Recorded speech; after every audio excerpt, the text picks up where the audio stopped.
टूटने लगे। ग्लोबलाइजेशन के कारण मटेरियलिज्म आ गई। एक आयाम पर हम सबको मापने लगे। जेल में जो शहीद बलवाज है, जो दाऊद इब्राहिम का आदमी है, क्रिमिनल सब उसको मानते हैं बंबई में। उसको जब सीबीआई समझ आई, उसने कहा क्या हिम्मत किया सीबीआई ने। उसको नहीं पता है कि हम फोर्ब्स के बिलियनर लिस्ट में हमारा नाम है। जैसे मैं बिलियनर हूं तो कुछ भी चल सकता है, मैं किसी को भी खरीद सकता हूं।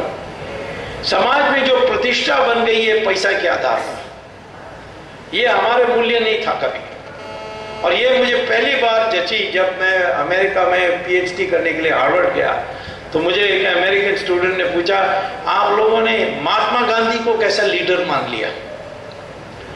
मैंने कहा क्यों, आपके लीडर वो नहीं बन सकते? नहीं, बिल्कुल नहीं बन सकते, वो तो आधा नंगा है, उसको कैसे लीडर मान सकते हैं। हमारे नेता तो सूट बूट पहनकर, चमकता हुआ जूता पहन करके नहीं आएगा तो उसको कभी लीडर नहीं मान सकते। मैं कहा आपके धर्म के गुरु, हाँ देखो पोप, उसके डायमंड रूबी सब सैफायर सब लगाई हुई सैटिन और सिल्क की कपड़े पर हम वो सजा होता है। पर हमारे देश में लोग महात्मा गांधी के पीछे जा रहे थे। जो हमारे संत हैं वो सारे साधारण भगवा कपड़ा पहनते हैं और उसको हम पूजने मानते हैं। पश्चिम में आज इतनी भौतिक विकास होने के बाद भी उनके मनस में शांति नहीं आ रही है। इसीलिए तो हमारे देश में हमारे साधु संतों के पीछे भाग रहे हैं। अभी वो फेमस एक्ट्रेस है जिसको ऑस्कर मिला, उसका नाम था जूलिया रॉबर्ट्स। ये जूलिया रॉबर्ट्स आई थी शूटिंग के लिए हरियाणा में। कोई ले गया था उनको कोई आश्रम में।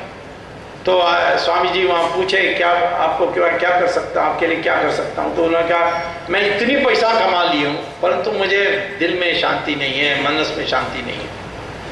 तो फिर उन्होंने उसको योगा प्राणायाम और फिर भगवत गीता के जो फिलॉसफी है वो सारा सिखाया। वो इतनी प्रभावित हुई कि जब वो वापस गई अमेरिका तो वो अपने पति के साथ बच्चों के साथ हिंदू बन गई है, अपने को हिंदू घोषित कर दिया है। क्यों? कहा कि मुझे मन शांति के लिए यही धर्म से हो मैं कर सकती हूँ। यही हुआ स्टीफन जॉब्स जिसने आईफोन और आईपैड बनाई। वो पहले लफंगा था, वाराणसी में आकर के नीम करोली बाबा के आश्रम में उसको सडनली उसकी मनस में शांति आई और वो आकर जाकर वहां चमत्कार किया। आज अमेरिका में एक एक कस्बे में आपको योगा का क्लास मिलता है, प्राणायाम का क्लास मिलता है, भगवत गीता के क्लासेस पढ़ाए जाते हैं। ये हम लोगों को पता नहीं है।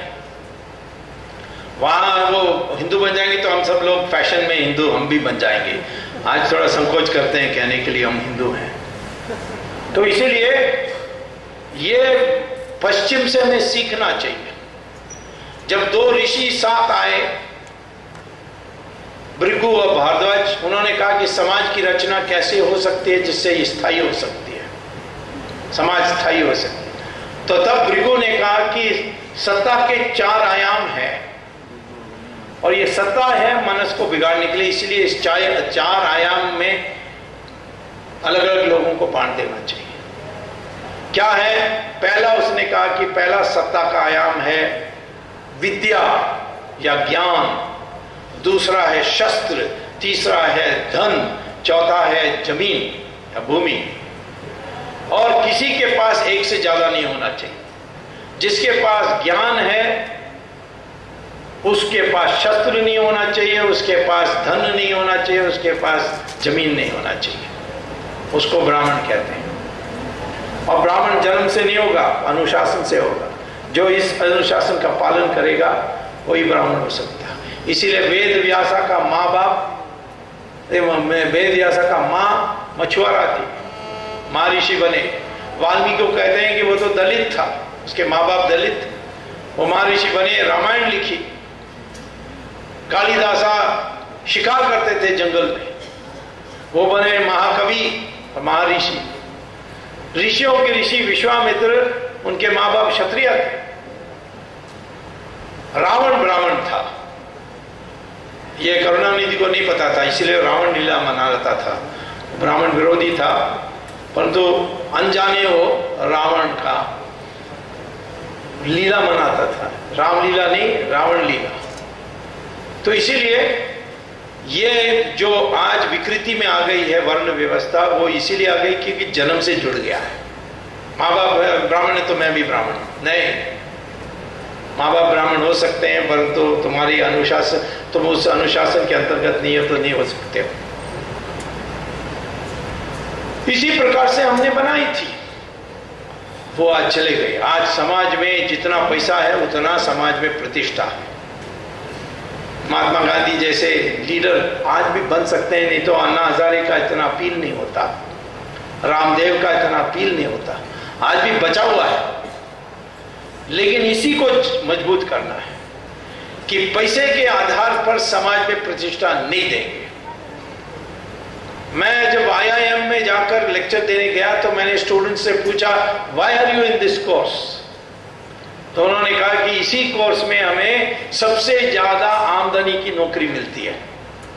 मैंने कहा तुम्हें मार्केटिंग थियोरी, फाइनेंस थियोरी इसके प्रेम के कारण नहीं आए? नहीं, उसके प्रेम पर नहीं आए। हमें तो नौकरी मिलेगी, जैसे हम ग्रेजुएट करेंगे हमें लाखों के रुपए में नौकरी मिल जाती है। और फिर हिंदुस्तान टाइम्स की मैट्रिमोनियल कॉलम में हमारी बड़ी डिमांड हो जाती है। ये हो गई है हमारी, ये दहेज, ये सारी चीजें जो है, ये जो एक आयाम का जो भौतिकवाद है। इसलिए दीनदयाल जी ने एकात्म मानववाद की बात की थी। आध्यात्मिकता और भौतिकवाद दोनों के मेल होनी चाहिए, सम्मिश्रण होना चाहिए, समन्वय होना चाहिए। तो आज मैं आपको इतना ही कहना चाहता हूं, आप भारत को भ्रष्टाचार से मुक्त कराने चाहते हैं तो ये जो आपकी चेतना आई है उसको जारी रखिए, लड़िए, संघर्ष करिए, परंतु साथ ही साथ आपके दिमाग बनाइए कि पैसे के आधार पर हम समाज में किसी को मान्यता नहीं देंगे। हम उन जो त्याग करते हैं उनको हम मान्यता देंगे। त्याग करने वालों को बुद्धू नहीं समझेंगे। जैसे आज धीरे धीरे लोग समझने लगे ये तो पागल त्यागी है। तो ये जो लोभ और ये जो ग्रीड जिसको कहते हैं लालच, यही हमारे समाज में भ्रष्टाचार को बढ़ाएगी। यही कारण है कि इतनी पैसा कमाने के बाद भी अमेरिका में लोग संतुष्ट नहीं है, मनस में शांति नहीं है। और हमें समाज जैसे सनातन धर्म ने सिखाया उसके आधार पर हमें इस देश की समाज को पुनर्रचना करनी है, तब ही भारत मुक्त हो सकती है। यही मैं कहना चाहता हूँ। धन्यवाद, नमस्कार।